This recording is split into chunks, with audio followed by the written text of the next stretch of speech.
It's the most magical time of the year, and I'm not talking about Christmas. I'm talking about the NFL season. So make sure you're ready with NFL Sunday Ticket and YouTube TV. Get the most live NFL games all in one place. Right now, you can save $85 when you bundle NFL Sunday Ticket with YouTube TV. Sign up today at youtubetv.com/Spotify. Device and content restrictions apply. Discount applied to first 4 months of YouTube TV, then $72.99 a month. Ends August 29th. Terms, restrictions, and embargoes apply. No refunds. Every day when you log into ChumbaCasino.com, the ultimate online social casino, you get a free daily bonus. Imagine if you got daily bonuses in other parts of your life. I chose French fries over loaded French fries. I asked Stuart from accounting about his weekend, even though I don't care. I updated my operating system without having to call tech support. Collect your free daily bonus at ChumbaCasino.com now. And live the Chumba life. VGW Group. No purchase necessary. Void where prohibited by law. See terms and conditions. 18+.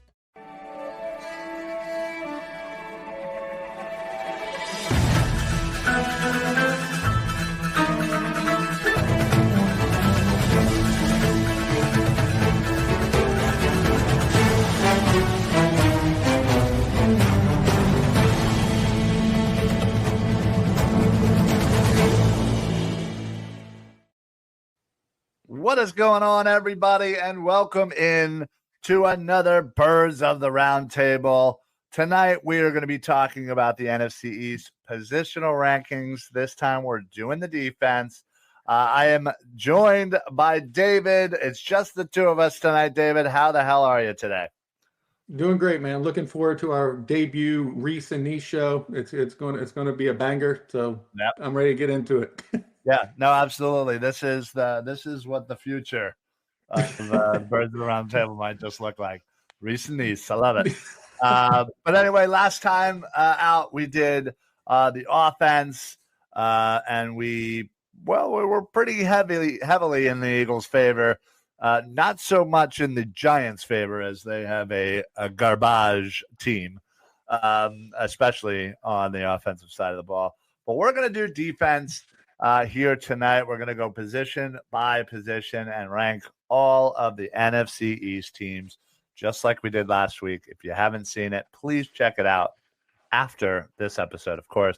If you're in the chat, please let us know where we're getting it right, where we're getting it wrong, or if you just want to say something silly, you're more than welcome to. As we all know, the people in the comment section here get a little crazy. So, but yeah, we're gonna kick it off right. Let me pull up the little thingamajig here. We're gonna start with edge. We decided we were going to finish with corner, since that is seems to be maybe the most kind of controversial, if you will, maybe is the right word. But so we'll start with edge.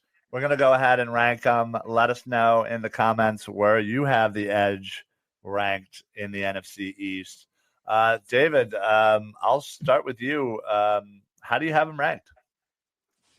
All right. Well, this is not going to please anyone right out the gate. I have the Dallas Cowboys number one in the division as far as edge rushers go. Micah Parsons is the best edge rusher in the division, in my opinion. They drafted Marshawn Nealon to add to it. They have DeMarcus Lawrence. They're pretty stacked there, in my opinion. So I went Dallas first. I don't think it's that controversial, but this one might be. I actually picked the Giants second. I think the acquisition of Brian Burns goes a really long way. You pairing him up with Kayvon Thibodeau, and and they have someone else. I don't know if I'm pronouncing his name properly. Aziz Ojulari. Yeah, Aziz Ojulari. Yeah, I don't know where I just pulled that one out of, but I don't know, but it was highly impressive. So yeah, I got one. Unlike last week. The Eagles are not starting off well here, but I do have them third in the division. Losing Hassan Reddick for Bryce, in my opinion, we just have to see what he does with the extra playing time. I mean, Hassan Reddick played almost 80% of the snaps last season, upper 70s for most of the year. Bryce Huff plays about 25-30% to 35% of the snaps. So it'll be interesting to see how he does with the added workload. And then ending it, I have the Washington Commanders They traded away Chase Young, Montez Sweat, so they're basically starting anew over there as far as edge rushers go. I do think that they'll probably look better with Dan Quinn by the end of the season. Somebody will emerge there, but that's how I have it to start. Yeah, that's exactly actually how I have it. Yeah, it's I hate even saying it anytime I have to give props to Dallas, but Parsons is just clear the number one here now that Reddick is out of the division, and Burns coming in is certainly a big move for the Giants. So I think that's the right way that it should be ranked. So let me go ahead and copy this. It's painful watching Dallas go to the top there. Yeah, I know, right? Okay, is this gonna?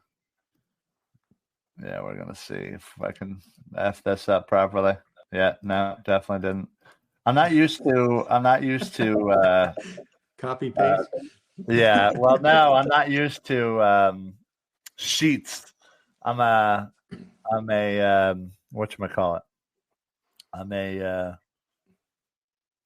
I can't even think of Excel guy. So okay. I have no idea. Plus, I'm probably not even. Am I even able to like edit this thing? I don't even know. Copy. Right? I don't know. I don't know what the hell's happening here. We'll figure it out eventually. Those listening on the podcast, they heard it. Oh, good Lord. Dallas, New York, Philly, Dallas, Washington. New York, Philly. Yeah, exactly. There you go. I'll F around with it until I figure it out. All right. So listen, right now we took a step back for sure. I mean, you end up losing, the best, your best edge rusher in Hassan Reddick, and you replace him with a guy that could be good. He looks like he should be good. He has all the tools and in short little bursts, but we need to see it full time. So maybe by the end of the year, it might be a little different. Maybe the Eagles will pop up to the second spot, but as of right now, that's the right way to do it. That's kind of how I see it too. I think they can rise to at least a second spot by the end of the season. I mean, especially if Nolan Smith emerges, as a lot of people think that he can. He's bulked up this year. He's up to 245. He's visibly bigger and stronger. If Bryce Huff can handle the extra workload, and then you throw in basically a contract season for Josh Sweat, they're going to use Zach Bond as an edge rusher a lot as well. So I'm excited for the group, but you just can't give them the ranking until they go out there and prove it. Yeah, no, absolutely. You're 100% right on that.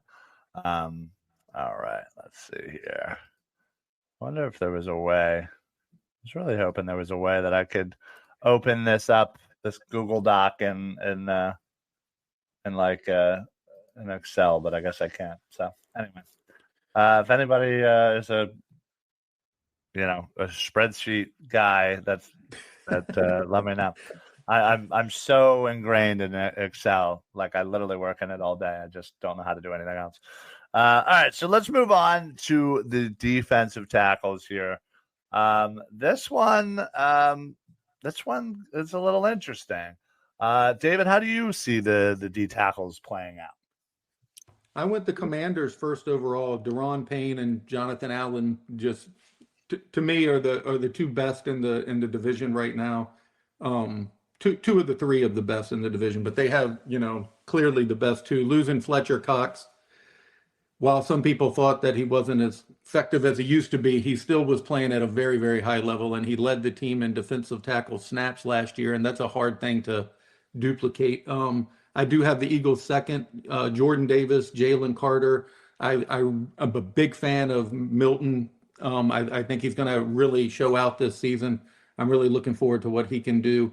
Milton Williams, Davis, and Carter, I think, are probably the next tier there. And then third in the division, I went with the New York Giants. I think that they have really started addressing their defense. I think that they're finally doing it the right way. They have Thibodeau and Bryan on the outside that'll wreak havoc, and then they'll use a little bit of interior pressure there from inside. And then I have the Dallas Cowboys last. I think they're the weakest group in this division there. I don't even know how to pronounce this guy's name either. Osa Digawaza. Where's Shane when you need him? Osi Umenyiora? That's the only one I can think of. He headlines the group. Their 2003 first round pick Maisie Smith. He didn't do much. He didn't impress anybody last year. So I still think that's going to be a weak spot on their defense. They hide it well because of their pass rush is so good, but I do think that they're fourth in the division as far as defensive tackle goes. Yeah, no, that's really good. Washington, I think definitely is clear cut. Eagles right there at number 2. I think there probably could be maybe an argument for the Giants or the Giants over the Cowboys or the Cowboys over the Giants, but I'm certainly not going to argue with you when we have an opportunity to add the Dallas Cowboys. Dallas last. Yeah, but Dallas last, absolutely. So, but yeah, look, guys, let us know what you're thinking, where you would have these guys ranked. Let us know in the comments for sure. Again, maybe we're wrong. Maybe we're not ever thinking about something, but you let us know what you're thinking. I do think Jalen Carter, by season's end, could end up being the best defensive tackle in the division. I mean, he's got all-world talent. I mean, they could leapfrog this thing really easy. But again, much like the edge rushers, he has to do it for a whole season. For the first 7 weeks, he was probably the best defensive tackle in the division, and one of the best tackles in the league for 6 or 7 weeks there. But if his conditioning is better and he can play that way for 17 games instead of 7, I think that they're probably going to end up with the best D tackle in the division. Yeah, I 100% agree. And not only do you have his ascension, but then Jordan Davis. Could he kind of buck the trend of his young career and kind of again, it looked like his conditioning is up and maybe kind of ascend himself and him and Carter into the duo of the division. So I definitely think we're going to have probably a different ranking come the end of the year. I might as well just remove that since it's not like I'm doing anything with it. Good Lord. I don't know what's happening. I don't know how to do anything. It's in like Google Chrome. I don't even know what the heck that is. So I mean, I know what Google Chrome is, people, but I just don't know how to work it like I normally do, any of that. Freddie checks in. What's up, Fred? Intrigued by Bond. Yeah, listen, he's a guy that I think, people don't really know. And those of you who do know are probably the draft guys like myself, who was excited for him when he came out of Wisconsin. He was a really good linebacker there, and I think his place in the NFL is kind of that, that in between edge and linebacker, and I think the Eagles are going to kind of see where he is at linebacker, and see if he can't find a place, because it seems like he really hasn't so far in the NFL, and it seems like he's got the skill set. And he just can't really stick around anywhere and really kind of, make that name for him that I think a lot of people thought when he was coming out of Wisconsin. So he gave some really encouraging comments. He said that the Fangio defense reminds him of the defense that he last played in Wisconsin that last season when he had that breakout year. And Fangio handpicked him. He wanted him on this team.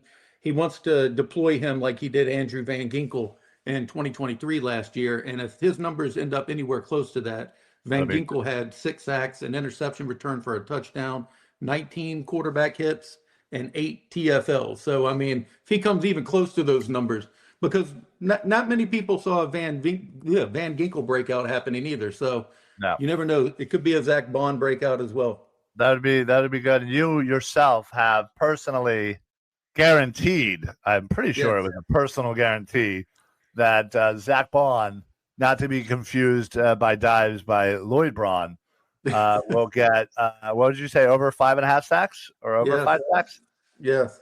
Yeah. So I'm giving watch everyone out. a Frosty from Wendy's if I'm wrong. Every listener gets free Ouch. Frosty. That's like 200 people getting some Frosties here. Let's go. Gotta love that. Yeah, listen, but you don't get your Frosty if you don't comment. So you got to comment. Oh man, that's good stuff. All right, so speaking of linebackers, and Freddie kind of got us down this path. How are we looking at linebackers here? I mean, I know how I kind of see them. I'm really curious because I feel like you view linebackers a little bit different than I do. How did you see the linebackers shaking out here? I do view them a little differently than you do, and some of it is it's a little tricky now because are we just talking off-ball linebacker? You know, they're all kind of thrown in the mix. But There's like a lot if you're of including of positions, yes, yeah, it's a little more gray than it used to be there. But if Thibodeau and Burns are they're edge rushers, but they're also somewhat linebackers. But if you're even including one of them in the position, I'm going to go Giants have the best linebacking core in the division, which probably is a little shocking. But the Eagles, I have second, which I'm sure is even more surprising. I like what they've done. I like adding Devin White. Now, will he, be able to be an All-Pro again like he was 3 years ago? I have no idea. But he's given a lot of optimism, brought a lot of optimism with him. A healthy Nakobe Dean will go a long way. I like the progression of Ben Van Sumeren. I like the addition in the draft of Jeremiah Trotter Jr. I like Zach Bond a lot if he's going to play because he played strictly off-ball linebacker or not strictly, but almost all of that during these OTAs. And it could have been because Nakobe Dean was hurt and not able to, attend. But I don't know. But he looked good. Third, I have the Washington Commanders. I'm interested to see how Dan Quinn deploys Bobby Wagner and Frankie Lavu. Is that how you say his last name? Yeah, Lavu, yeah. And then I have Dallas last again, which I love. They're a team that's been known for, strong linebacker play, but between the retirements and not addressing the position as well as they have in the past, I have them last. Yeah, it's tough. It's tough because I feel like Burns is like one of those where like, man, he is really an edge rusher, but when if called upon, he is linebacker for sure. So, I have Washington flip flop with the Eagles. Actually, I need to see a lot more with the Eagles. Obviously, Devin White coming in. It's big news, and honestly, I think if this would have been like 2 years ago, I probably would have been doing backflips. But when I dove a little bit deeper into his numbers, I got a little less impressed, I guess, than what you physically see in front of you. So I'm a little concerned, considering that he's clearly our number one guy. And there's not a lot behind him. And again, Bond will be a linebacker, and you have Dean, who, it really looks like they're going to go with those three as the linebacking core, with obviously Trott and Ben Sumeren, kind of getting in his, reps where he can. So let me real quick. Sorry for, let me throw in some comments here. Is my comment thing not working? Oh, there we go. How fun is this Vic Fangio defense going to be? I just got the real football itch last Saturday night when nothing was on to watch. Yeah, now, isn't that the way it always happens? Like, there's nothing on, and then all of a sudden, like, NFL Network will put on some random-ass game, and, like, if the Eagles are on, I'm like, all right, I guess I'll watch it. Like, so I'm with you there, Freddie. AP checking in on YouTube. They are trying to convert Bond into a full-time off-ball linebacker. New Orleans tried the same thing, and it did not work. Yeah, he didn't necessarily have the most success there as well. Or playing time, which Might have. Thanks, Fred. Yeah, Freddie said he'll help you with the Frosties. Well, listen, Fred, you're getting one yourself there, buddy. Same with AP. You guys are the only ones getting them. So Bond's getting his 5+ sacks, man. He's gonna get it. There you go. Ben Summerin. I have loved him since preseason. Yeah, well, listen, I think he's a preseason guy. I don't really see him too much in the grand scheme of things when it comes to the linebacker. I'm expecting a little bit more of a breakout than you, but yeah, and I think I went with the youth of the position a little more too. I like what the Eagles are building with, if Dean can stay healthy, with Van Summerin, with Jeremiah Trotter Jr. I just like how they. White is what, 25, 26? He's fine. And Oren Burks is going to bring some veteran snaps, as well. I'm a lot more confident this season than I was last year when they didn't grab anybody until August. Two people, one who wanted to go back to Pittsburgh or go to Pittsburgh and retire and work at Home Depot, and who knows? I have no idea, but they addressed it earlier this season. They dedicated a draft pick to it. They took a swing. They're never going to be the team who's going to go out and spend $50 million on a linebacker for an off-ball linebacker, but they definitely did more than they have in the past. Yeah, no doubt. AP, Devin White got benched. That is true. He got every opportunity at the end with the Bucs. He was basically a Todd Bowles designated box blitzing linebacker. Yeah, that's what a little bit scares me, is the fact that we have guys that can, blitz, but you don't really have a lot of coverage there. And that is a little bit scary. We saw that deficiency with Shaq Leonard a little bit last year when they got him. You saw that man is a shell of himself, and it's sad to see because that man was feared in the NFL at one point. Fred, Ron Lange has convinced you yet? No, I am not going to die on that number 45 hill, just like his custom T-shirt says. Eagles discussions are so much fun. They absolutely are. I'm telling you, it's funny. I was on my other show on yesterday, actually. Kind of forget when it is. At 6:00 every Monday, the Football Smack Talk show here on Edge of Philly Sports. Self plug. And yeah, we were just talking about normal people, and by normal I mean just like not ridiculous diehards that live and breathe football. The off season probably feels like forever. Like it probably feels like the longest thing in the world, because we were just talking about it. We're like, all right, so the Super Bowl's over, and again, chances are your team didn't win it. Obviously, ours didn't, but it's pretty much boom. It's pretty much I go right into free agent mode, right into draft. I mean, I've already been in draft mode for a couple of months prior to that, but again, so my mind is already occupied with kind of the next steps, and then once the draft is over, you have a little bit of lull. You have a rookie minicamp, but that's over, before you even know it. And then there's, voluntary, OTAs. And then there is that lull. We're kind of in that lull waiting for training camp to start.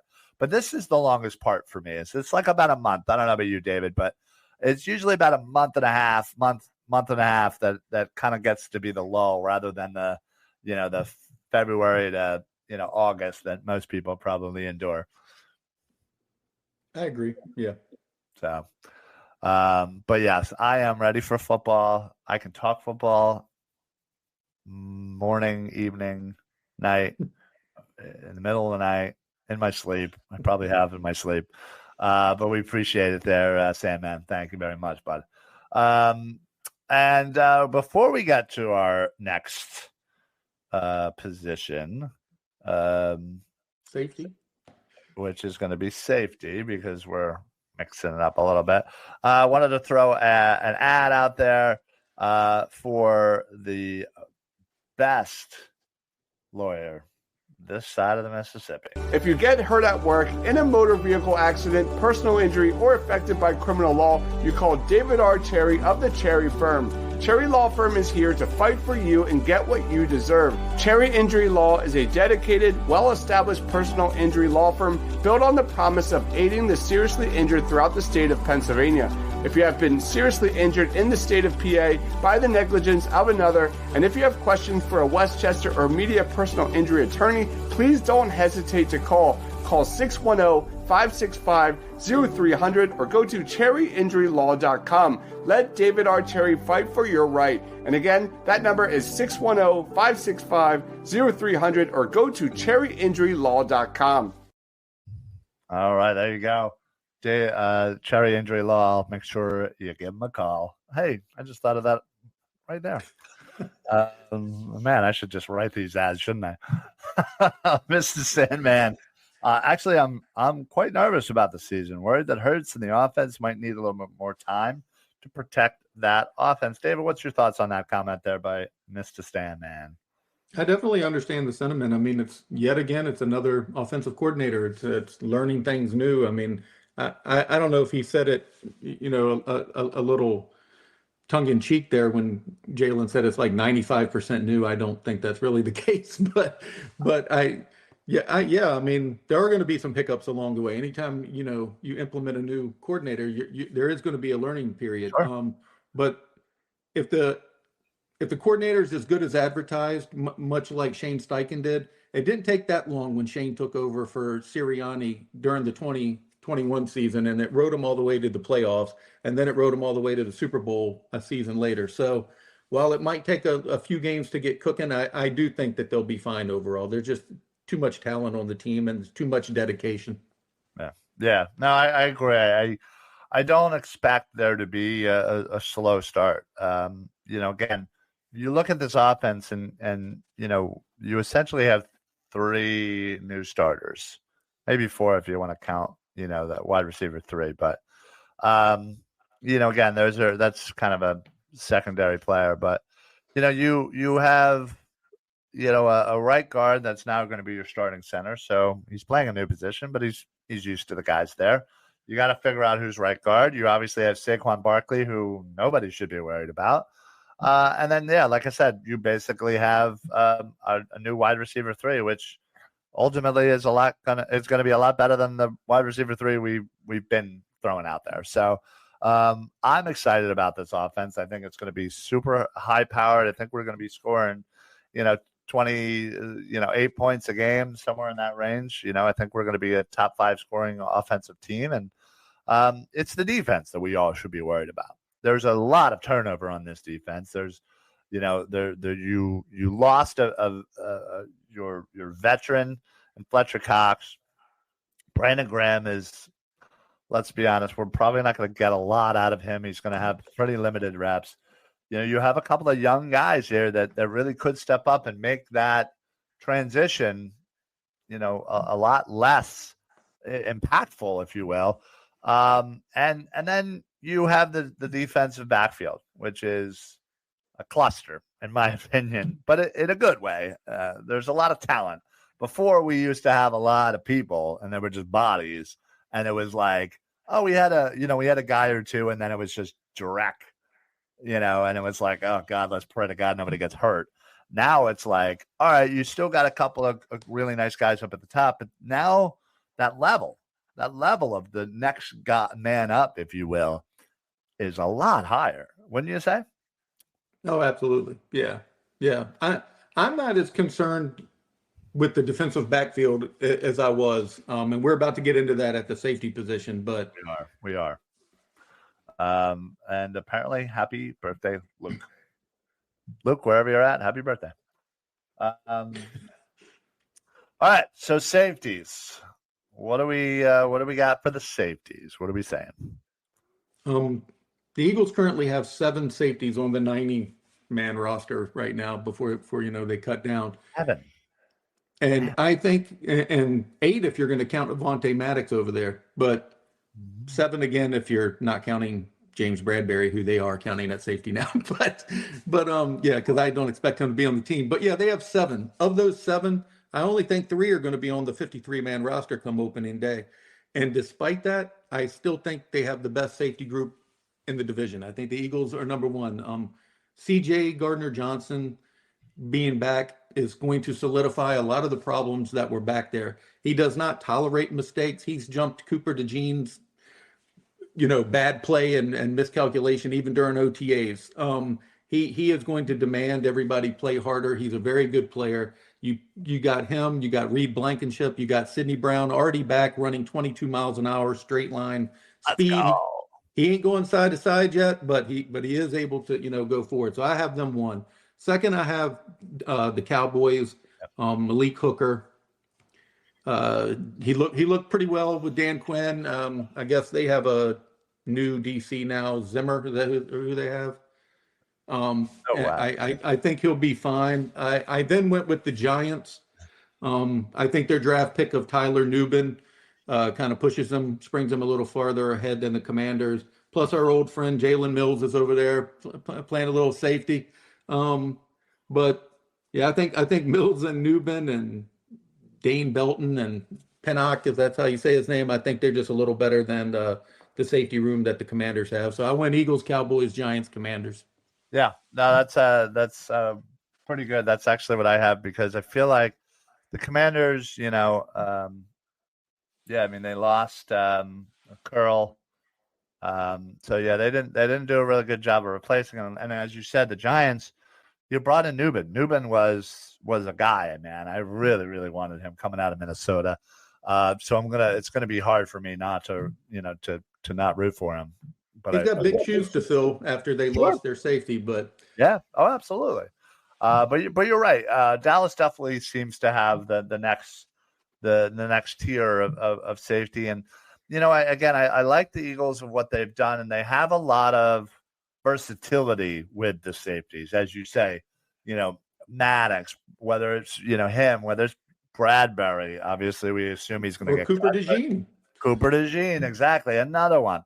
So there are plenty of people that can jump over to the safety room, if you will, from the cornerback room, which we're going to get into in a little bit.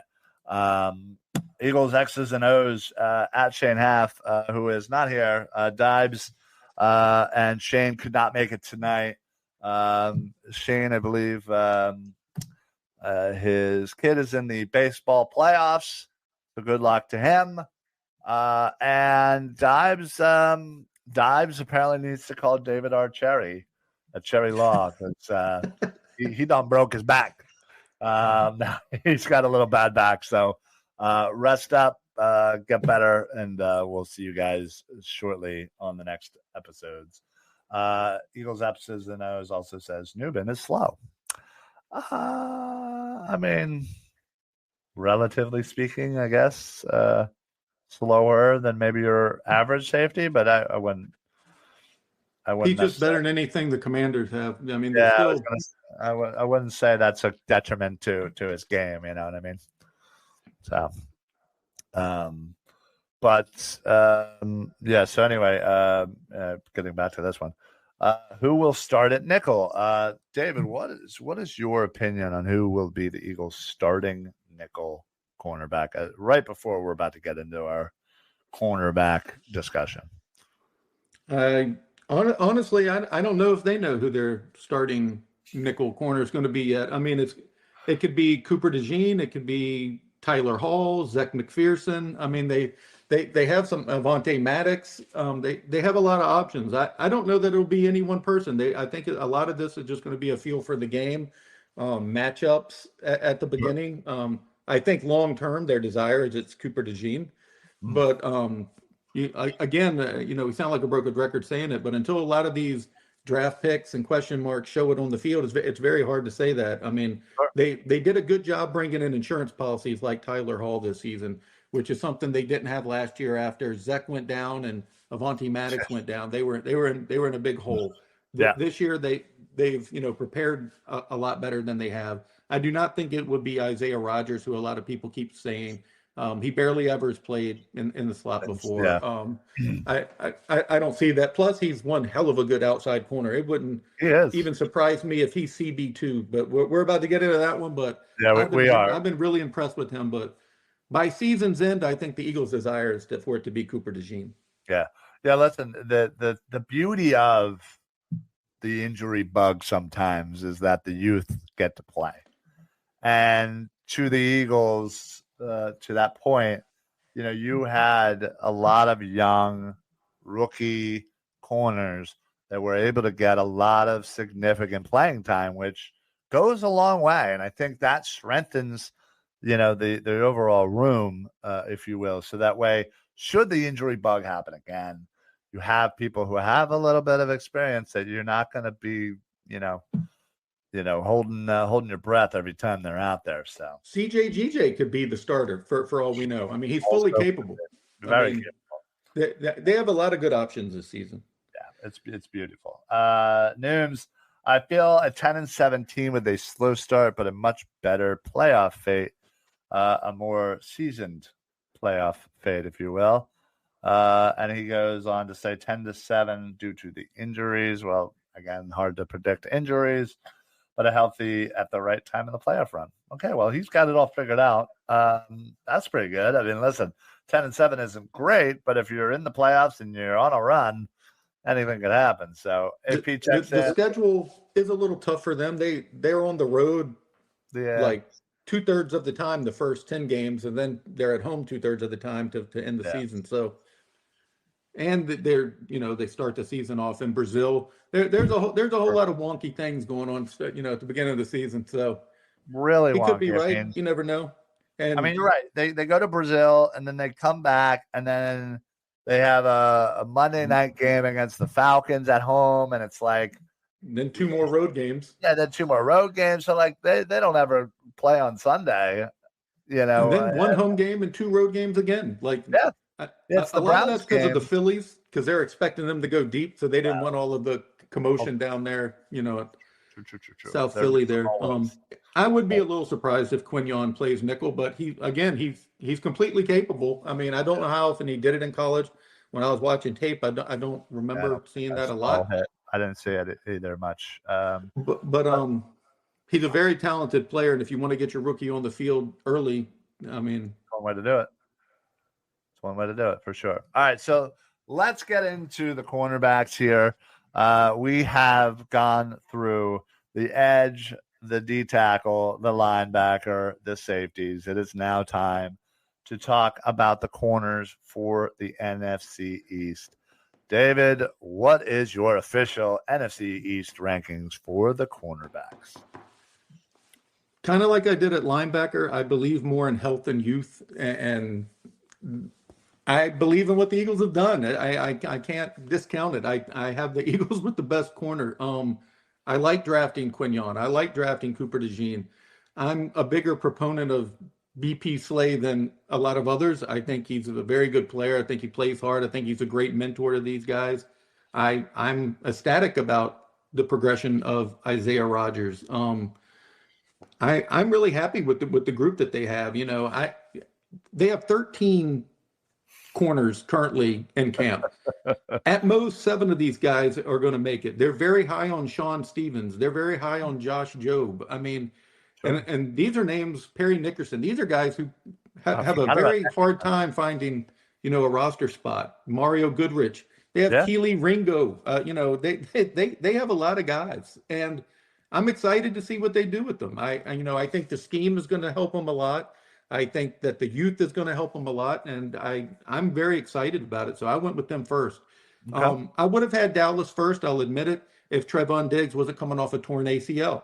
That's a big question mark, to me. Deron Bland is an ascending player. I really like him. He's good. But yeah, so I went Eagles, Cowboys, Commanders, Giants. Yeah. I had the Cowboys and the Eagles flip, but that one was a tough one because I didn't factor in the coming off of the injury portion. And, again, a lot of the Eagles have, it's either inexperience or, you just got to go out there and prove it. And I think they have a lot of those guys. You just rattled off 20 names there, but, again, we're probably forgetting, a bunch of them. I mean, I think somebody. Yeah, we didn't even mention Eli Ricks. Yep. Avonte Maddox, Mario Goodrich, Tyler Hall, Zach McPherson. Yeah, I mean, there's 13 guys. They got a plethora of players. Gardner. Forgot about him. Yeah. Yeah. They got a lot of names. So I'll ask you this right now. It's week 1. We are in Brazil. Who officially is your starting CB2? I'm going with Isaiah Rodgers. I really believe in him, man. I think he's that good. I think by season's end might be somebody else if Quinyon, keeps progressing. But unless the Eagles have a completely 180 change of heart on the way they throw rookies out there, I don't see him being out there week 1. So if I had to pick, I'm going Isaiah. So is there anybody else outside of a rookie that you think might be fighting Rodgers for the CB2 job? Keeley. I mean, he came into camp determined. I don't know that he can beat him out, but he looks the best he's ever looked. I almost didn't even recognize him when I saw him come onto the field. Yeah. He is in excellent shape. I mean, he looks really good. But again, that broken record, they have to show it on the field. Isaiah Rodgers is someone who has played at a really, really high level before in the NFL. Everyone else we're talking about, Quinyon and Keeley, they have yet to do that. So until someone knocks him off the throne, I'm going with Isaiah Rodgers. Yeah, I think Keeley showed flashes of it a little bit when he had his time, and that's actually who I predict to be CB2 week 1. Again, I just think even the limited time, he kind of got thrown in there into the fire, and he got burned a bit, but he also toughened him up. So he did some good things. I wish he had more playing time, quite frankly. But believe me, I think we've said it many times on this podcast that I wish we saw more from the rookies, not just in the cornerback room. So that's for sure. Nooms checks in. I really expect it to take a minute to fill the Cox/Kelsey void and the new offensive calls. I get that. Eagles X's and O's. I think they will have a lot of dime packaging. I mean, listen, when you look at this team and you look at all of the corners that we just rattled off, you also have a lot of people that can play both corner and both safety, and a lot of safeties that can play corner and vice versa.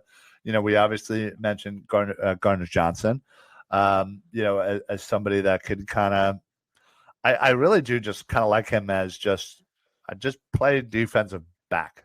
Just, we don't need to call it anything, just positionless, coverage, if you will.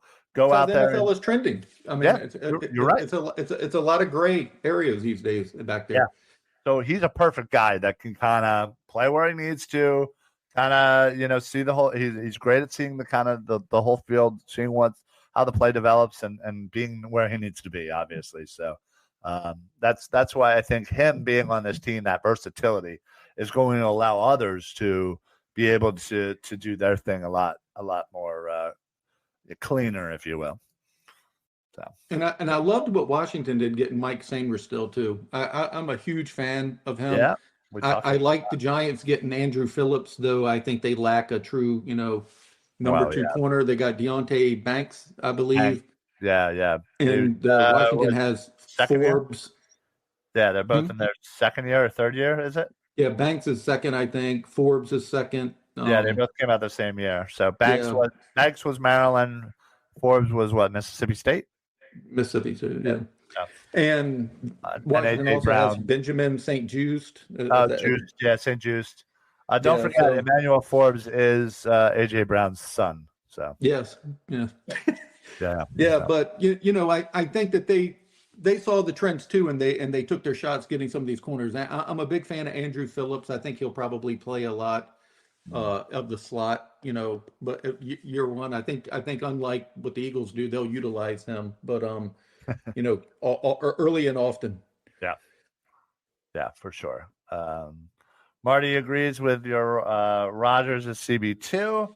AP, my favorite defenses are big nickel or big dime as base, similar to the Pats under Belichick last year or the Browns defense of last year.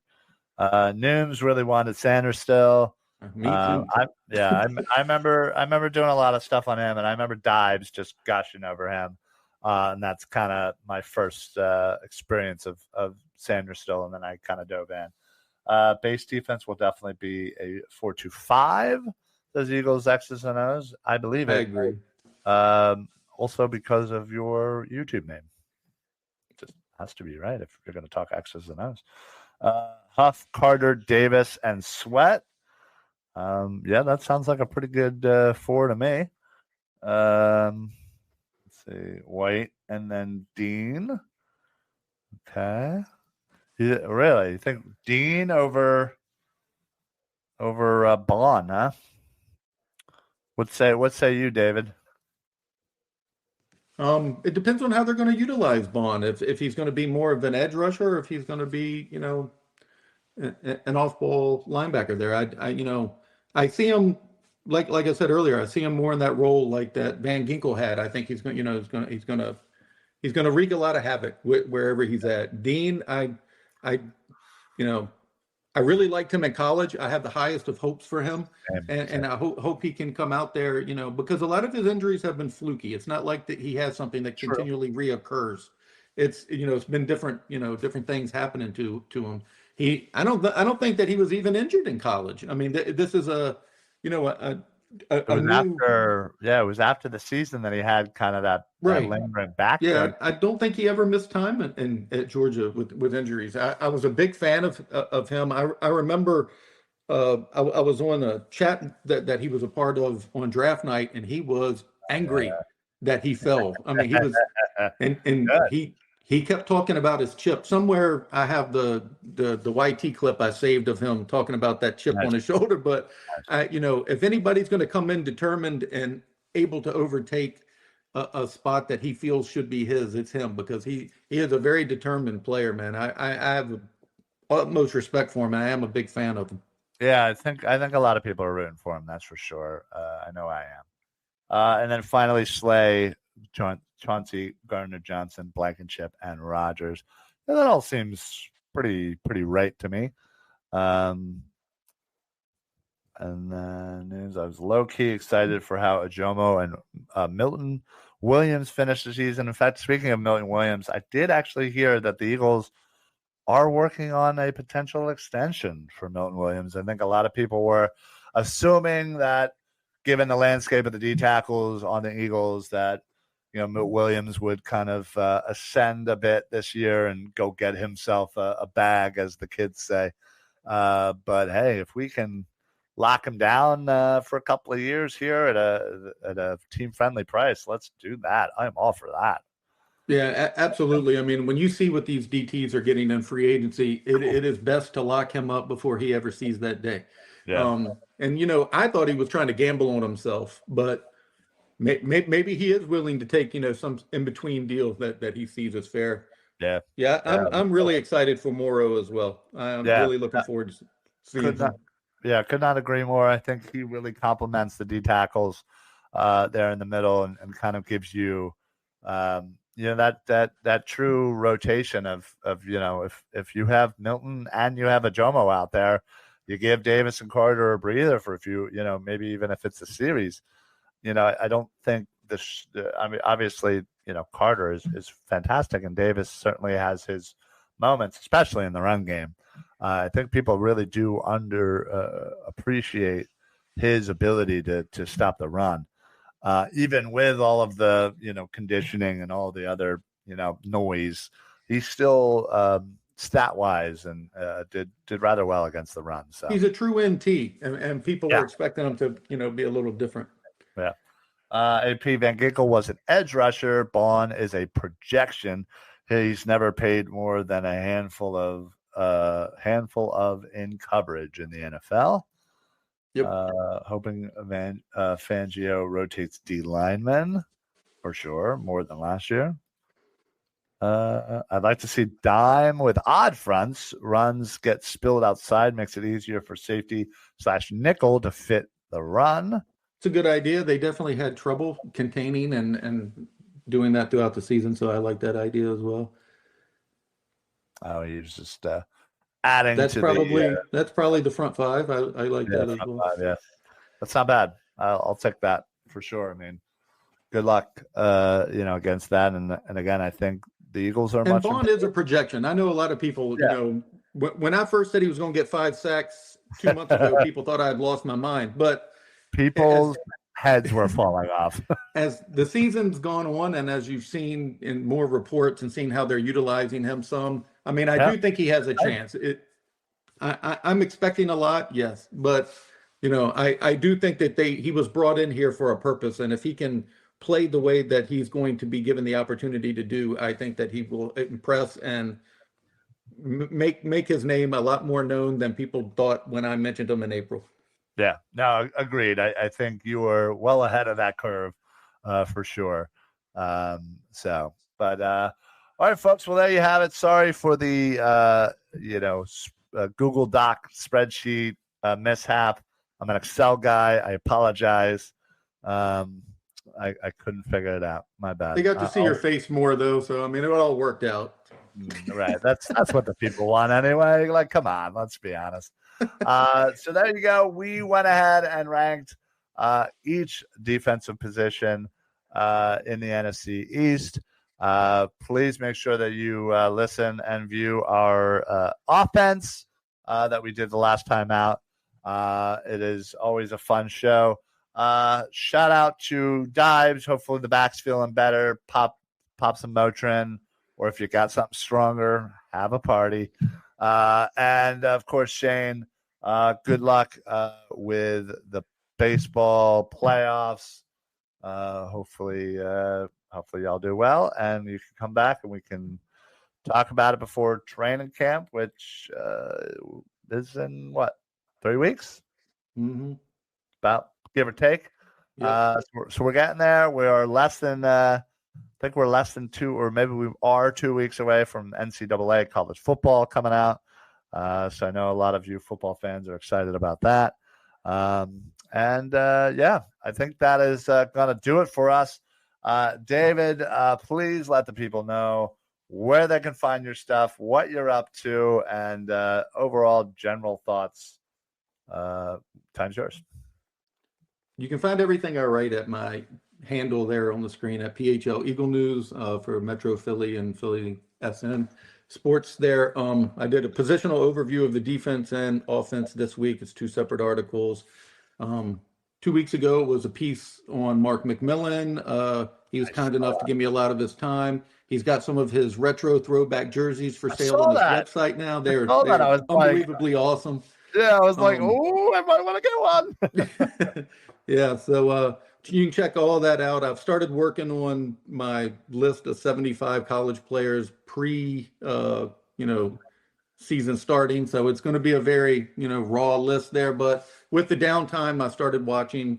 About half the players were on this year's list, and then they just went back to school. So, right. It wasn't too hard to come up with 100 names because 50 of them. Yeah, I just unlike your ability earlier, I just dropped the spreadsheet. I just dropped their names on the spreadsheet there. Yeah. But that's where you can find everything I do there, man. Yeah. Oh, that's awesome.